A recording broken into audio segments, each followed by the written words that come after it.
Alright, let's start from the beginning. Daughters released their debut mixtape in 2002, and it sounds like a joke. Surprisingly, lots of early hardcore bands in the 2000s sounds like this. Daughters branched out of the last breath of the shock rock scene in the 90s. They made swift grindcore noise tracks about depravity. Their debut album, Canada Songs, or Country Songs, depending on which alternative universe you come from, is barely even 15 minutes. The tracks are all screamo tracks with fast tempos and noise about.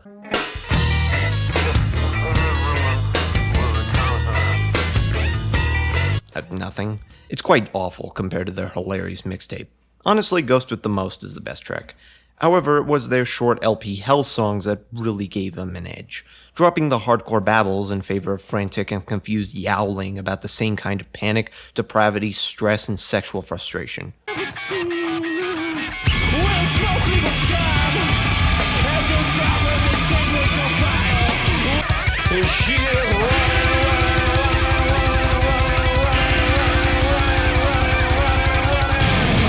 Hell Songs has its fans, and some would consider it their best. Honestly, half of it is pretty great. Despite that fraction of hype, Daughters would struggle being in a niche post-hardcore genre, along with tensions between band members, especially due to the alcoholism of the lead member, which led to the band to produce their final self-titled record as their swan song, along with another reason we'll circle back to.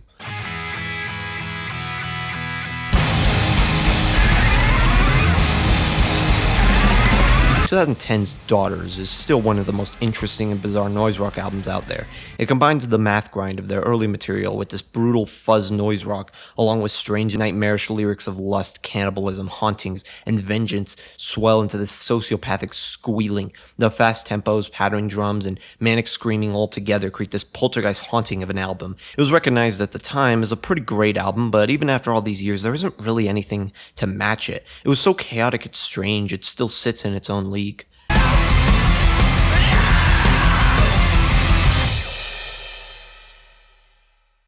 However, they got back together in 2013, started working on new material in 2015, and in 2018 released their first brand new single, Satan in the Wait.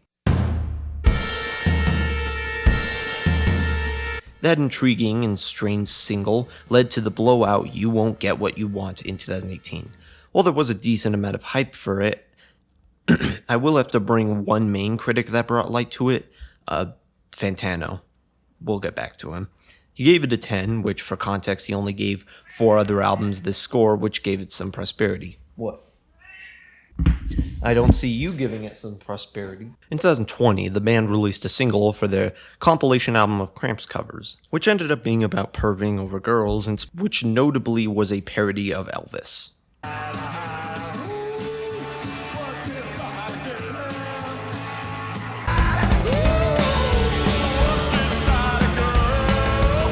Right. While Daughters aren't the band that revived experimental rock, not by any measurement, the burst of energy also came from Black Midi the year after. A lot of revived energy in rock did come from them. 2021 ended up being a pretty golden year for noise rock. Low, Squid, Tropical Fuckstorm, Black Midi, Bad Bad Not Good, and Black Dresses all released that year. Amongst the tidal wave of this revived age came a solo release from Alexis Marshall, House of Lowell, House of When, which had a gothic, industrial direction and depicted songs of trauma, anxiety, and panic. Though much more refined and difficult. A lot more serious too. It got decent reception despite its flaws. He did an interview with Fantano over it. And at the same time, that year, a rising star in the noise scene, Lingua Ngoda, was about to release their own album. Hater had some prominence in the Rhode Island noise scene through The Body, who they worked with. The prior album, Caligula, was a brutal and dense industrial noise album about pain and suffering under religious oppression.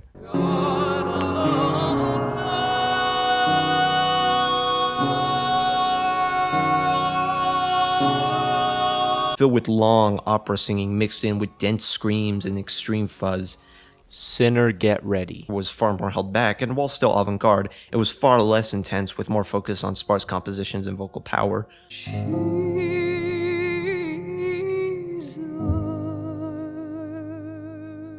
Still pretty great. Fantano would also give this album a 10 and would give Ngoda an interview. I wonder what she'll say. An abusive relationship with this man for 2 years. I was emotionally abused, I was mentally abused, I was sexually abused.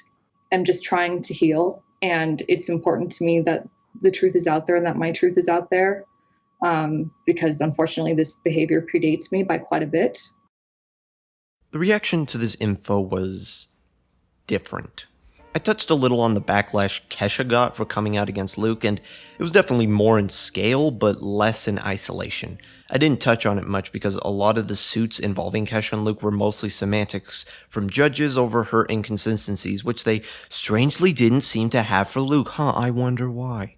However, that was a case of, although a pretty major artist, a smaller figure going against a large industry titan. Here, while tiny in proportion, Alexis Marshmallow was not that well known of a figure. Even the other members of Daughters, including Mario here, were not known members. Paired with that, most Daughters fans probably weren't aware Hader and Marshall had any connection. This wasn't really a smaller being calling out an industry, but more an unpleasant reality coming to light amongst a small community. I remember people did not take it well. Even after, I remember Fantano calling out the other members for not speaking out. What the fuck were they supposed to say? Sorry, our friend sucked? And no, I don't think punks were some pure space for only the most blood-hearted of rebels. By 2021, local punk scenes started to crumble after COVID, as most punks met online with the closure of venues.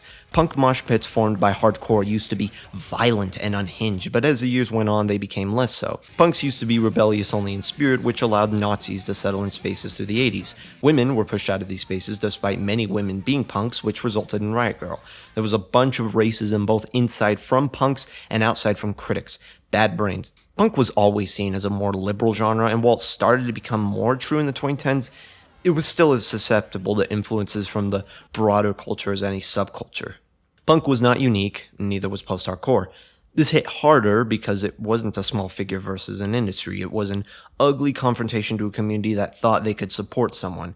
And for the record, I don't think this means we should never write songs or make art about uncomfortable material because the person might be an abuser.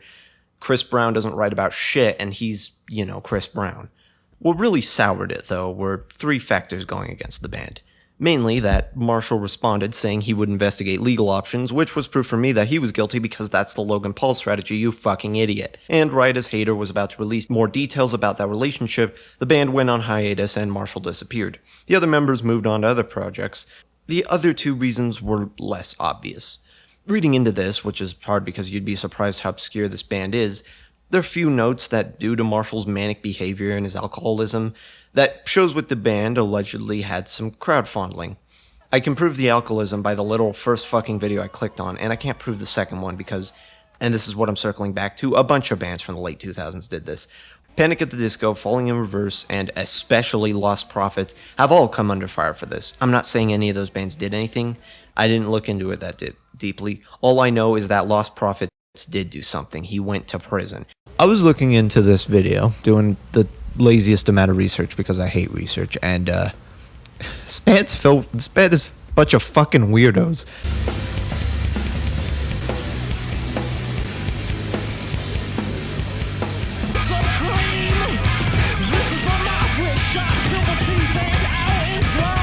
The third strike was the music itself. Daughters wrote songs of sexual depravity, violent lust, and later on meltdown anthems. Their self-titled album cover and single for that album are of 1950s housewives crying. They're called Daughters. It is hard to look at the accusations and not notice the unintentional connection between Hader's accusations and some of the writings in the band's songs, like Guest Song, or Less Sex, or Our Queens. I'm not saying these were written like this on purpose, but I've had a history with alcoholism in my family, and I've certainly heard and seen similar incidents. I can't really corroborate any of this because the two have since kept quiet in the matter, which, thank God. Frankly, I'd rather not get involved. It's not my situation, I'm not trying to wedge myself into it, but there's still some public pieces, and I'm just giving you the context for what I'm going to go over. What I can say is that whatever lingering hype Daughters had evaporated on the spot. I touched on this with Gag Order, but the entire situation clearly drove people to keep their distance, which isn't automatically bad, but does speak to how people viewed the situation. The noise rock boom since then has been attributed more to Black Midi, Shame, and Squid instead. I'm not saying this was the cause, but a shift did occur. Underground acts have to deal with drama a lot harder because they don't really have a defense brigade like larger acts have, and especially newer acts are always being abandoned at the drop of a hat. Daughters since then get relegated to the awkward gray zone where their modern image overshadows their music and the scene they were a part of. That's not why I bring this up. There aren't any good people or bad people, just people. Which leaves an ugly scar on the noise scene. I was kind of inspired to make this out of Allura Nadi's video on Aziz Ansari in that situation, and kind of Shazington's video on Jonachrome. Nor am I here to just condemn Marshall so I can play on the seesaw or whatever. I don't think that's the problem. I'm not perfect either. I've done shit I've regret a lot. Nothing to the extent of this, but I come from a broken family with drugs and alcohol. I've done a few things I wish I handled better, or I've hurt people without realizing it, or couple where I did and went too far. I'm a person. I don't think there's a good way to handle this situation because, there just isn't. Daughters were a special band to me. They got me into noise industrial rock, which is still my favorite genre. Their two most known albums are still some of my favorites, The Squealing of the Self-Titled and The Harrowing Dread of You Won't Get What You Want. I'd listened to the Caretaker's magnum opus in the summer like everyone else, and ended up with this unending dread and anxiety towards my own demise and existence, and this album was the one to pull me out of it. To comfort me that this panic was normal. Even then, I wasn't that surprised about the allegations because the songs gave it away. There was a voice in the back of my head that something was different here. I know people would prefer I cover this album separate from the accusations, but honestly, I don't think that approach is viable anymore. You can separate art from the artist, and you also can't. Because the artist is a person, and as long as they incorporate their life into their work, you can't really segregate their existence that way. I also think that sometimes you have to confront the ugly to learn from it. A lot of artists who write about mental illness as a market tend to use it for social purposes they should not. Even then, it's a little harder because what Daughters wrote about is eerily applicable to it, which makes it harder to separate. Still, I don't think simply discarding and pushing away the reality is how I want to approach this album. It's too important. This isn't Lost Prophets where the music is shit and easy to replace. You Won't Get What You Want is a dreadful, poetic, and disturbing album about anguish and desolation, about trauma and mental deterioration at the face of isolation. And what I'm going to do is something you should absolutely not do when faced with this kind of situation. Not going to assert what happened, but instead use what I know about these kinds of scenarios to dissect the album. Folks, let's look at You Won't Get What You Want. Not to assume the worst, but rather to see what world we live in and what drives someone to hurt someone else to such a ravaging extent, what breaks a person. We're gonna stare into the abyss and see what stares back. This video is gonna be fucking intense for the record. It will get dark, so you better be prepared for this. You won't get what you want. Who was that for? The band? The fans? Probably a mixture of both. A phrase designed to really expect disappointment or surprise. You want a sequel to the self-title? This is all you get. The album cover depicts this white ghost agape with black holes for eyes, made of either cracks, crystals, or spores, their cranium lined like a dead rainbow, incomplete and evaporating as we stare, caught in a moment like a person shoved against flat glass, only the cracks of their silhouette shown. Sometimes I just look at this album cover and gawk. The opening track is a throbbing gristle industrial drool, which hammers down with a fast kick drum and deep growling bass as a hard snare slams down to the drone. City Song is about the emptiness in an environment filled with people but completely cultureless. It could be abandoned or just be New York City in the 80s. The track is dark and dense, the mixing feels closed in, the bass begins with whimpers through the mixing as lyrics begin.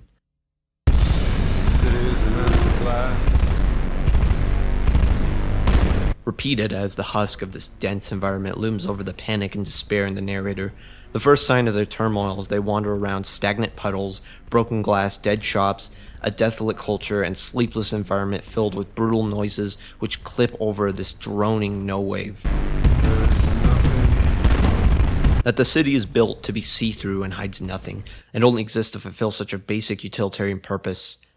In the second half, a high-pitched squeal begins with clops as the vocalist starts to panic.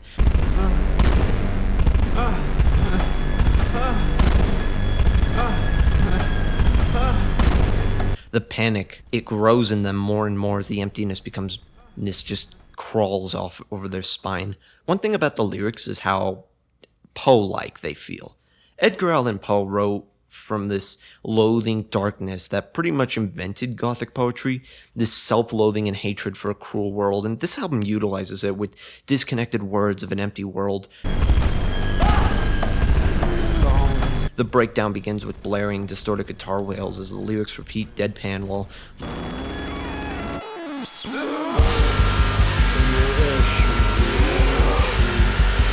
the lyricist seems to start running through the deadened cultural void of the city, once filled with life sucked out by a straw. The air shrieks. The music cuts. The verses continue one last time. The water sits still. Vocalist takes a deep breath and the song transitions.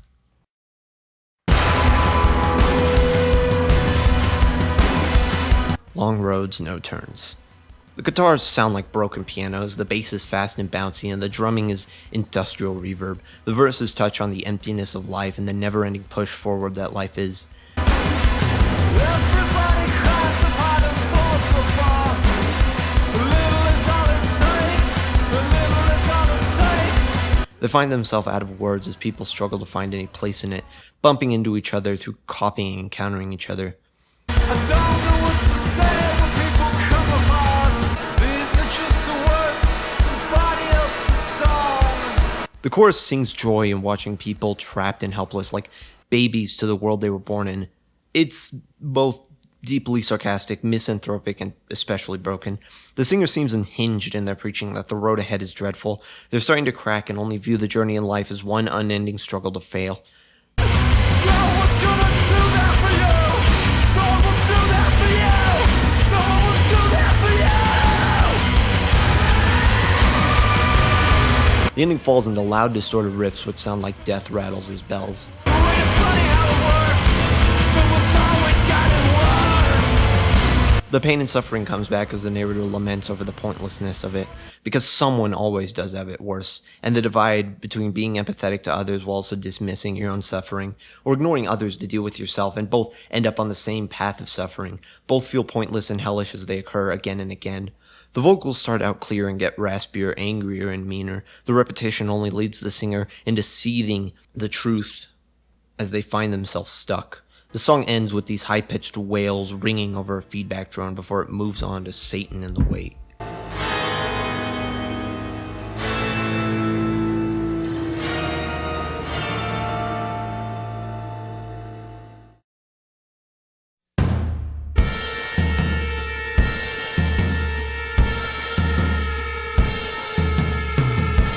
When the single came out, the excitement towards the album was huge. So much. People who found the band's earlier material were almost disgusted because Satan in the Wait is one of the best written songs of all time.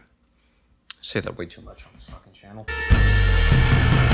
The riffs ring like an alarm over slow percussion. The bass adds to the melody with this deep grumble straight out of the rumbles of the earth. Some faces neither mother can love. A spit, spatter of broken glass from above.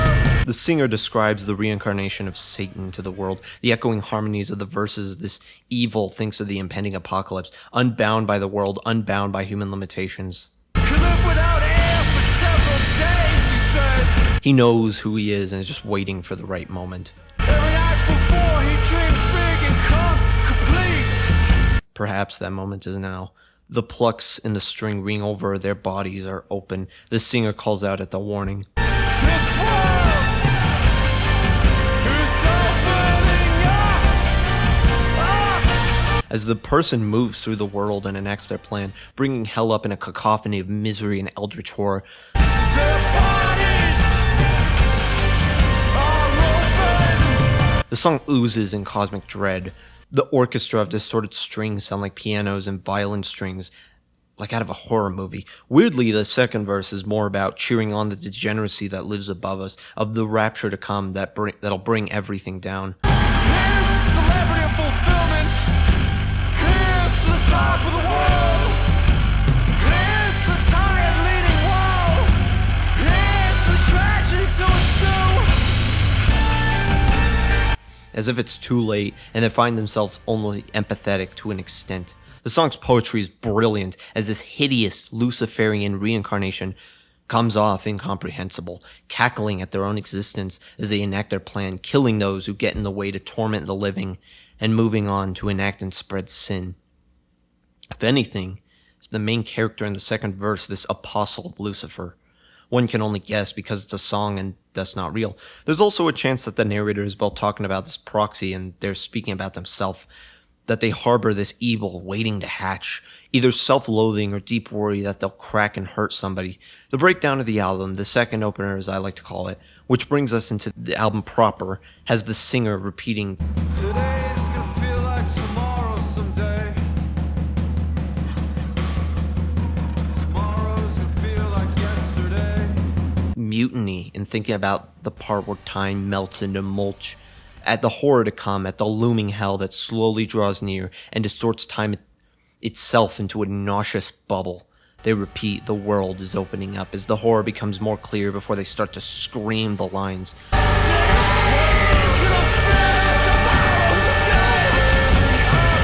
The guitars at the intro ring like a nuclear alarm as the song goes on and on. I like the motif of broken glass, by the way. The 7 minutes of this track just feel like a tornado growing and growing, about to plow over the population of a small city, unknown to the large forces around, about to be wiped up and torn to shreds.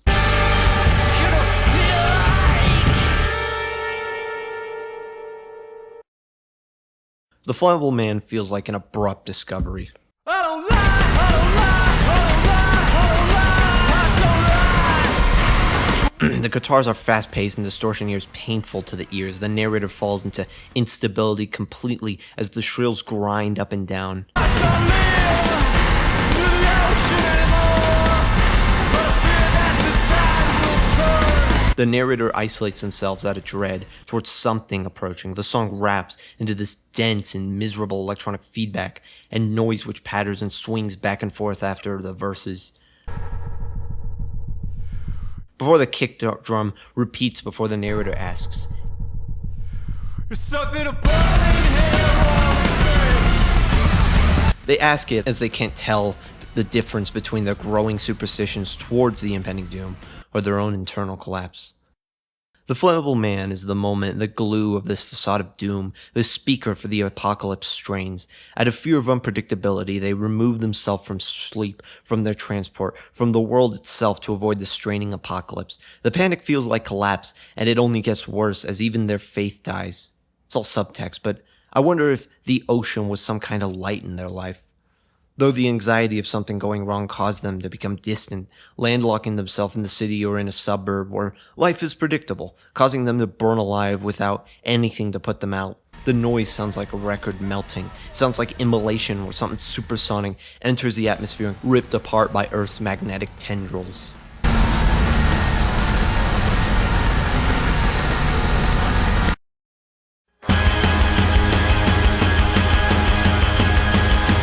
The Lord's song plays with the most heinous strings yet, which blare over the vocals. This could be read literally or poetically, so I'll do both. Their lack of sleep brings their eyes droopy and heart beating to keep them alive, their brain falling to hallucinations.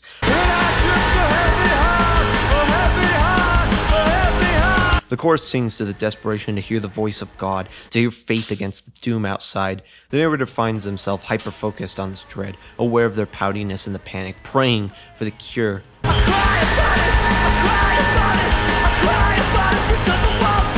Without doing anything, literally crying over it, trapped in their own turmoil. Poetically, it seems to be about the religious praying and praying for grace from this never-ending doom, believing themselves to have a deep heart towards compassion and the truth, alone against the world, defensive at their stance. They wish for that song to sing themselves out of the stagnation, to be free from it. They want to hear the trumpets of heaven, that end of the world, to believe that what they see is unnatural, and choose to collapse under their own emotional turmoil. They want to hear the gentle singing of God, but wish to do nothing for it. They cry over the turmoil, and find nothing to call back.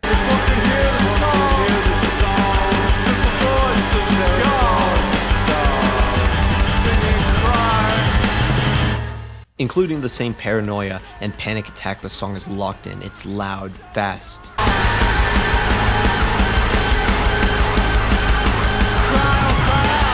And brings us to Oh god.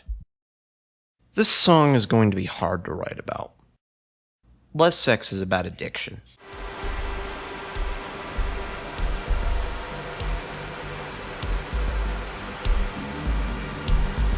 They repeat they brought into their place and it just spiraled down. I let it into my home. I let a long way down. It being about addiction does explain a lot about the song. The low bass hums through the verses before the chorus erupts into industrial noise which rings and blares over it.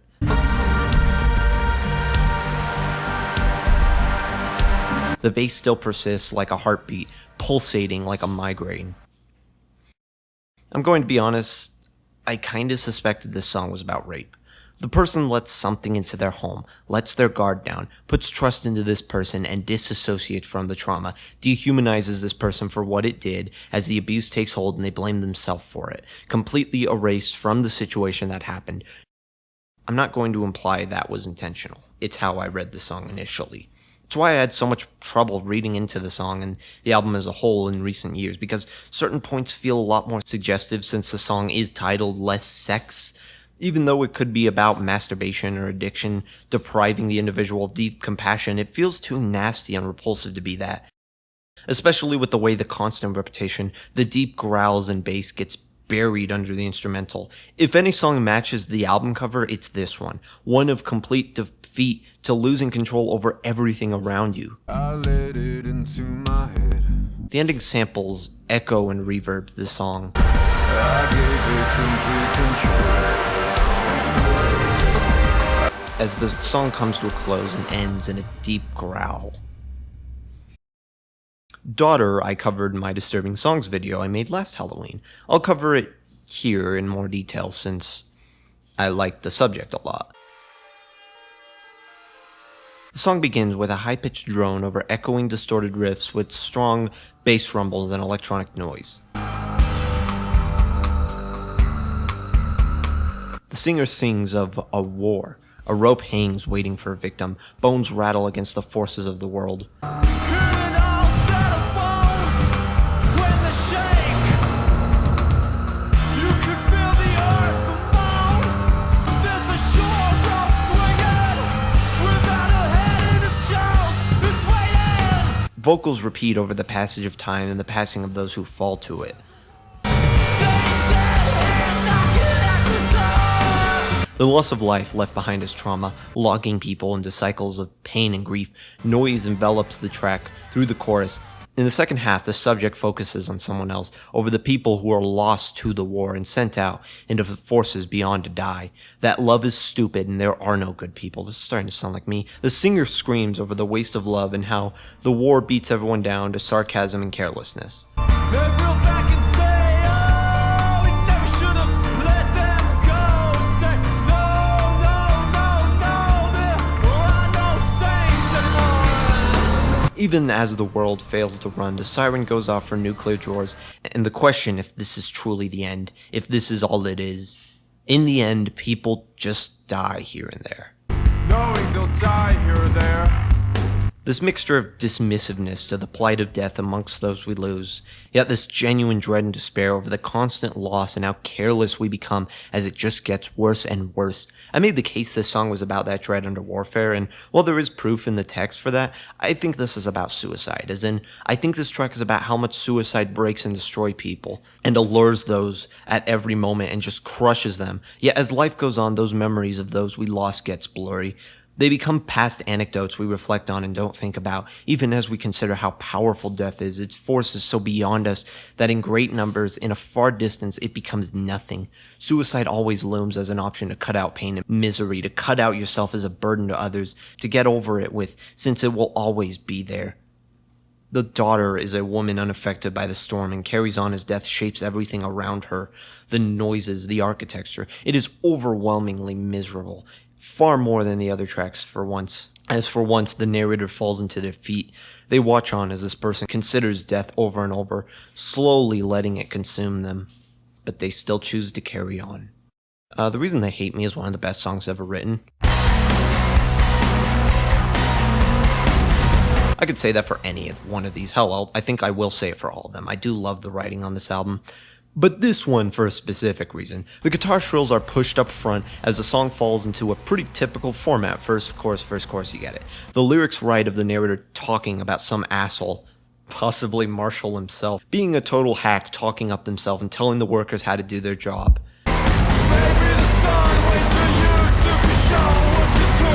It's such biting writing. It's funny because if you work customer service or retail, you feel this fucking song. The narrator confronts entitled brats who think they're owed the world for the most minor of grievances. And pretend repeats as this mocking parakeet spinning around. I fucking love this song. I love the guitar solo too. This album isn't really much for solos, but this one specifically just sounds awesome.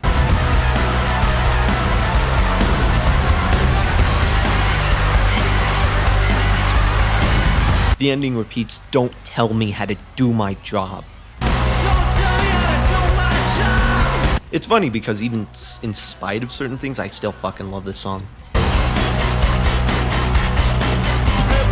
No other song in the world even comes close to matching this energy. Maybe except for Hooker with a Penis, but that song's whiny, and no one likes Mardi Gras. This one feels confrontational to the most smug, stuck-up customers that because they have $5, they're owed a parade. It sounds like rage. It's kind of funny how he talks also about this person like groping other people, and it's like, I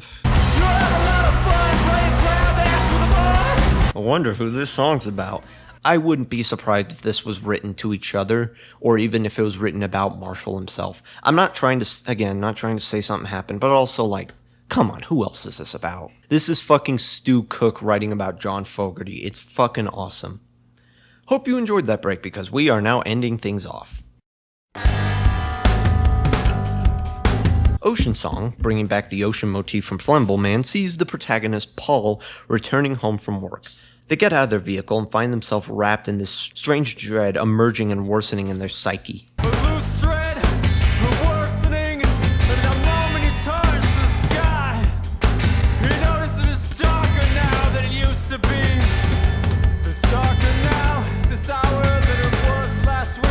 Yeah, that's what happens when it gets cloudy. The bass punts and slams with the drums. The riffs play intermediately through before it builds into these explosions of noise. An animalistic sense creeps up into them. Something is watching them and they need to run.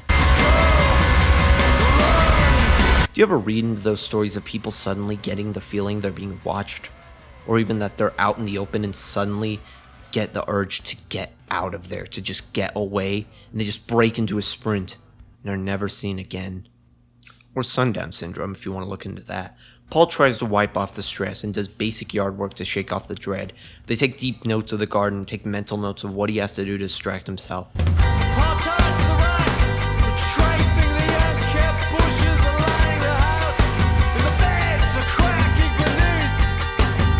His son walks out.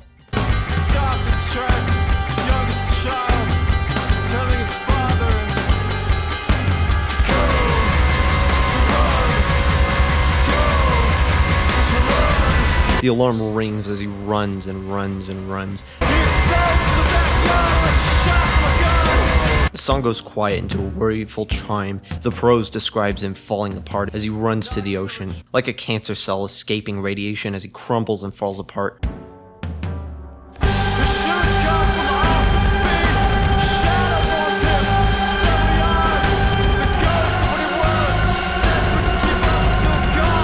This urge to get an answer from the very ocean he tried to get away from.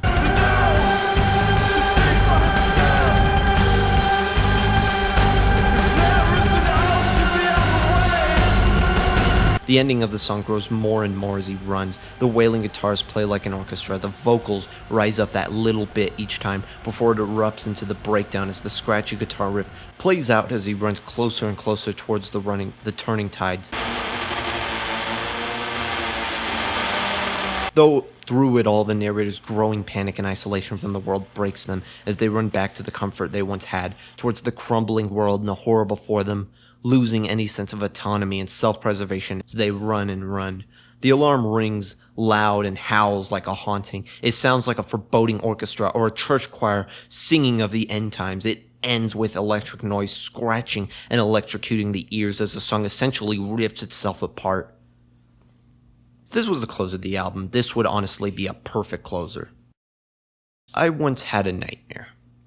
I was in my room during a thunderstorm when I heard someone banging at the front door. I peeked up from my bed and waited, but chose not to answer since it was midnight and also my dad could answer it. It went quiet for a minute, and then I heard banging on my bedroom door. Guest house is a nightmare. The guitar shrieks, the drum patters like a heart under adrenaline, and the singer yells at the incomprehensible coming forth.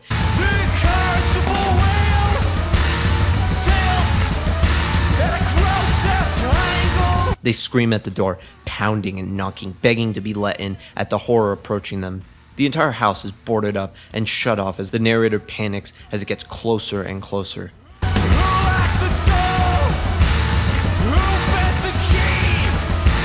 At the same time, we can predict someone inside this house is hiding. It could be the family that he abandoned when he had his meltdown. It could be some stranger. This psychopath is banging on the fucking door, screaming to be let in as the song increases tempo, the shrills speed up, the distortion increases, and the drums pound harder and harder.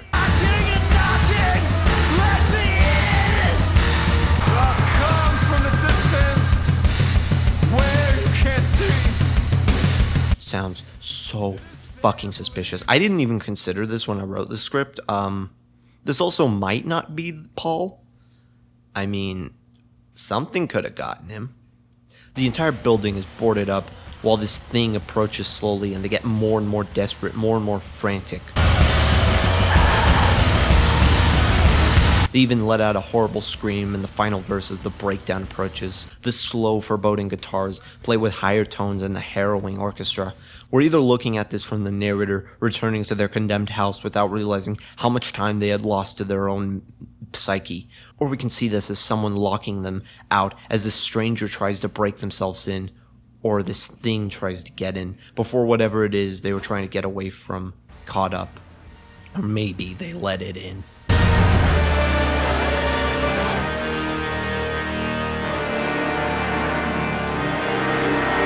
Noise echoes into high strings and as the chaos ends with what I can only describe as the narrator looking around at the damage to see they can't outrun their demons forever.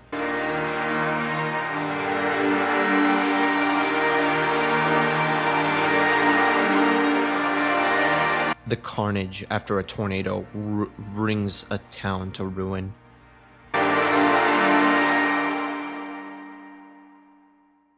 What do we do with this?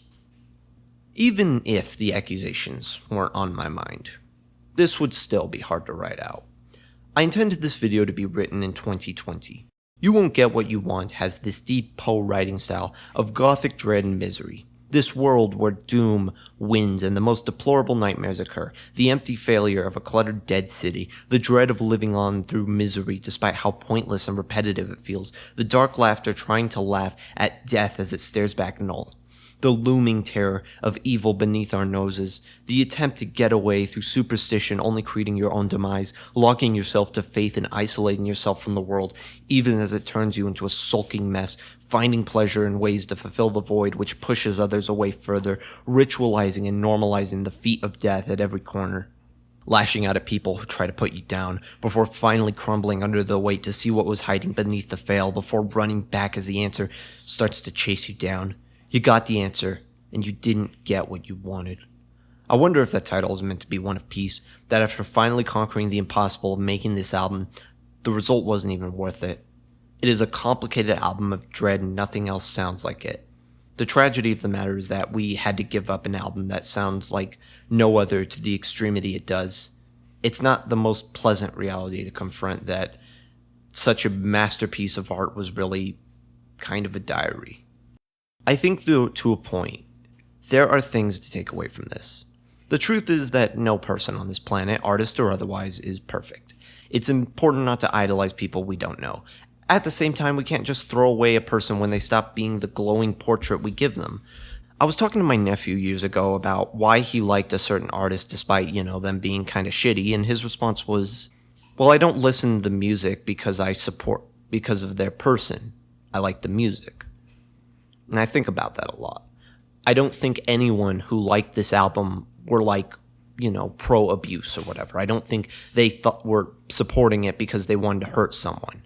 And that applies to a lot of abusive artists who, a lot of the times, we just straight up can't control.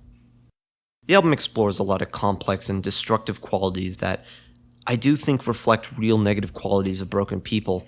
And I think that for some people, it feels better to crumple and put people down instead of working through pain or trying to process trauma, because growth hurts. It hurts to let go of pain and process your worst impulses.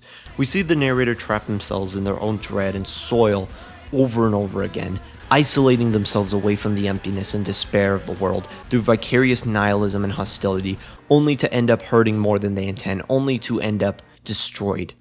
I don't know if Daughters can or should come back. I'm not even sure I want another album at this point. What do you do after this? I think the fact that Marshall chose to disappear says all it needs to.